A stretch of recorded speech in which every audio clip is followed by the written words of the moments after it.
सांगली वीज चोरीसाठी आकडे टाकणाऱ्यांनी आता काय करायचं? आमदार गोपीचंद पडळकर यांचा महावितरणच्या अधिकाऱ्यांना सवाल. वीज चोरीसाठी आकडे टाकणाऱ्यांचे समर्थन करत नसल्याचा केला खुलासा. आता बंदिस्त वायरमधून विद्युत पुरवठा केला जाणार असल्याने विजेसाठी तारेवरून आकडे टाकणाऱ्यांनी काय करायचे?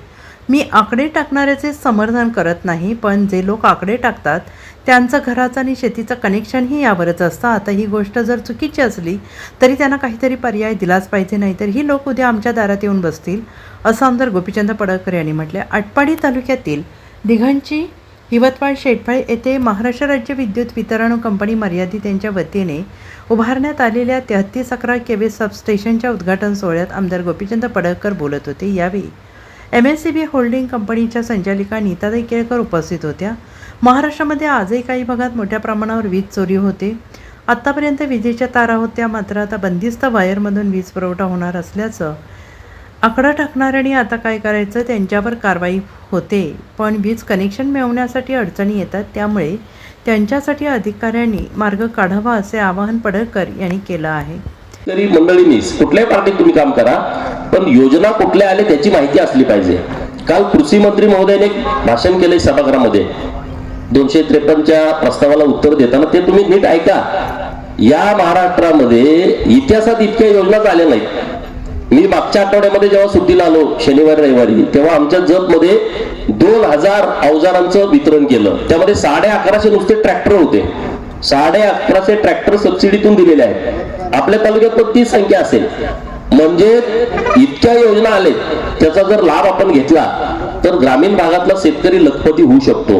अशा पद्धतीची चांगली स्कीम वेगवेगळ्या खात्यानं काढलेल्या आहेत. आपलं ऊर्जा खातं तर खूप चांगल्या पद्धतीनं काम करतंय.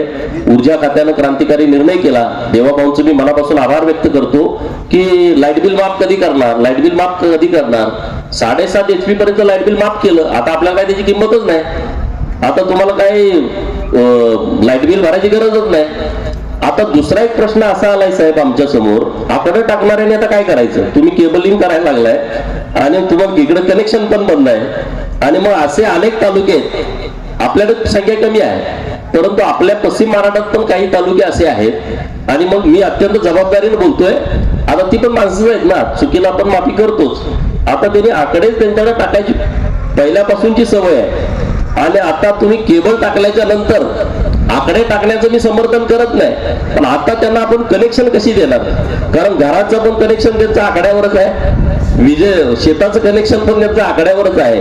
आणि मग आता एक मोठा प्रश्न महाराष्ट्राच्या समोर येणार आहे. अनेक तालुक्यातली ही परिस्थिती आहे. त्यामुळे ही बाब माझ्या निदर्शनास आल्यामुळे आता काय सोल्युशन काढायचं जिदादी साहेब तुम्ही सांगा मला. तशा पद्धतीची मागणी माननीय मुख्यमंत्री महोदयांच्याकडे करतो. आता चुकले तर काय त्याला पर्याय नाही, परंतु आता त्याला काहीतरी, कारण ते दारात आमच्याच येऊन बसणार आहेत, आता करायचं काय? तर त्याचं सोल्युशन सुद्धा आपल्या खात्यानं देण्याची आवश्यकता आहे. कारण वीज चोरीचं प्रमाण खूप आहे. आपण जरी काही जरी नाही म्हटलो, काय काय तालुके 100% वीजेचे पैसे भरतात आणि काय काय ठिकाणी वीज चोरीचं प्रमाण मोठ्या प्रमाणात आहे. आणि हे काय नाकारण्यासारखी बाबच नाही. आणि त्यामुळं असंख्य असे तालुके आहेत की तिथं तशा पद्धतीनं पूर्वीपासूनची सवय आहे. आणि त्यामुळं त्या लोकांचं काय करायचं? आता तुमच्या तारा होत्या तोपर्यंत ठीक होतं, हा प्रश्न नव्हता. पण आता तुमचं केबलिंग सुरू झाल्याच्या नंतरचा हा प्रश्न समोर यायला लागलाय. तर त्याच्याबद्दलचं पण आता MSCBनं काय करायचं याचं सुद्धा धोरण ठरवण्याची आवश्यकता आहे.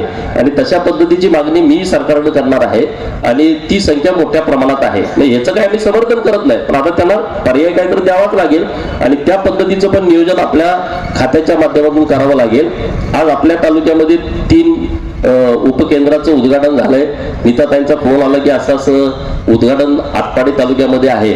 आणि मग मी शेवटी कार्यकर्ता म्हणून आलोय. मी काय इथला आमदार नाही, मी काही प्रोटोकॉल मध्ये बसत नाही, परंतु मी तालुक्याचा एक नागरिक असल्या कारणानं माझी जबाबदारी आहे की माझ्या तालुक्यामध्ये जर इतक्या मोठ्या संख्येनं या खात्याच्या माध्यमातून सुविधा निर्माण झाल्या असतील आणि मला निमंत्रण असेल तर मी त्या कार्यक्रमाला यायला पाहिजे.